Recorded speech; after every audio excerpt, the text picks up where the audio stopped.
An adult human contains an estimated 100 trillion cells, and yet we start life as a single cell. To grow, develop, and repair tissue damage, we rely on cell division. In eukaryotic cells, this process is accomplished by a series of well-orchestrated steps called mitosis. Every day our bodies must produce millions of skin cells to replace those lost through normal activity. Each of these cells must have a complete complement of the genetic material. Prior to cell division, where the cell divides into two identical cells, the DNA needs to be replicated so that each daughter cell receives an exact copy. Following DNA replication, the chromosomes condense in the nucleus of the cell. DNA condenses by wrapping around cores of histone proteins, forming nucleosomes. This beads-on-a-string structure is called chromatin. As a cell prepares to divide, chromatin coils up further, shortening and condensing the chromosome. The replicated chromosomes are called sister chromatids.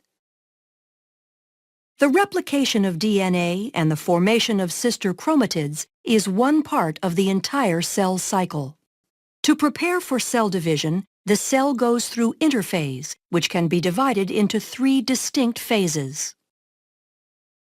During G1 or gap1 phase, all the organelles and cytoplasmic components, including the centrioles in animal cells, replicate. Then during S or synthesis phase, the DNA replicates. Finally, during G2 or gap2 phase, all the enzymes needed to aid in the process of cell division are produced.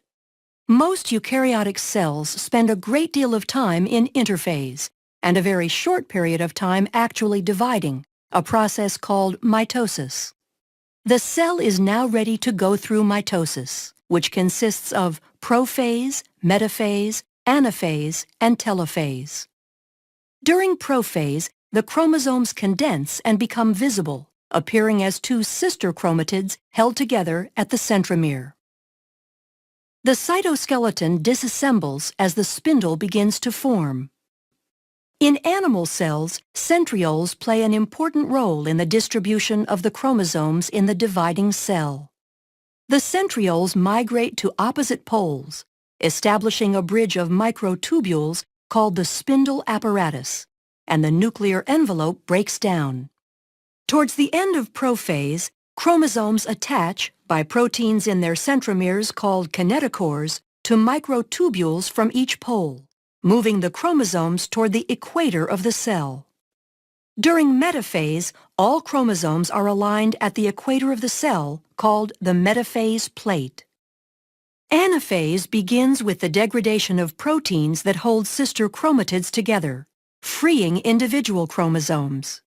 The free chromosomes are then pulled by their kinetochores to opposite poles. At telophase, a cleavage furrow forms in the center of the cell. This indentation is made from a constricting belt of actin filaments surrounding the inside of the cell's circumference. Chromosomes cluster at opposite poles and begin decondensing as the nuclear envelope reforms around them. The spindle apparatus disassembles as the microtubules are broken down into tubulin monomers that can be used to form the cytoskeleton of the daughter cells. In animal cells, cytokinesis completes cell division by extending the cleavage furrow to completely separate the newly formed daughter cells. Since plant cell walls cannot be constricted by actin fibers, vesicles form an expanding membrane partition called the cell plate. Like animal cells, plant cells use cytokinesis to finish the division of the contents of the cytoplasm between the two identical daughter cells. During the cell cycle, certain checkpoints are encountered to make sure the process is occurring accurately. And if it is not, the cell cycle will stop at the checkpoint and correct, or possibly inhibit that cell from dividing. The first checkpoint is the G1S checkpoint, and is considered the primary point at which the cell cycle continues or stops. External signals and growth factors can influence the cell cycle and affect the progress at or before this critical checkpoint. The G2M checkpoint allows cells that have successfully completed all 3 phases of interphase to begin mitosis. The last checkpoint is the spindle checkpoint, ensuring that all chromosomes have attached to the spindle in preparation for anaphase. Growth factors, the size of the cell, and the nutritional state of the cell are all contributing factors in cell cycle regulation, ensuring that only certain cells divide at appropriate times. Once all the checkpoints in interphase are cleared, mitosis can occur.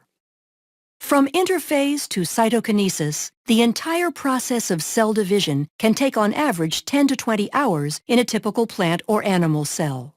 Depending on the nature and use of the cell, the process can happen at different frequencies as well. In humans, our skin cells have a high turnover rate due to wear and tear and go through mitosis very frequently, whereas other cells, such as adult neurons and muscle cells, rarely divide. The accuracy of mitosis, as well as the consistency of the checkpoints during interphase, ensure that most cells in a eukaryotic organism can produce identical copies of themselves. This process allows for growth and repair to prolong overall physiology as well as life itself.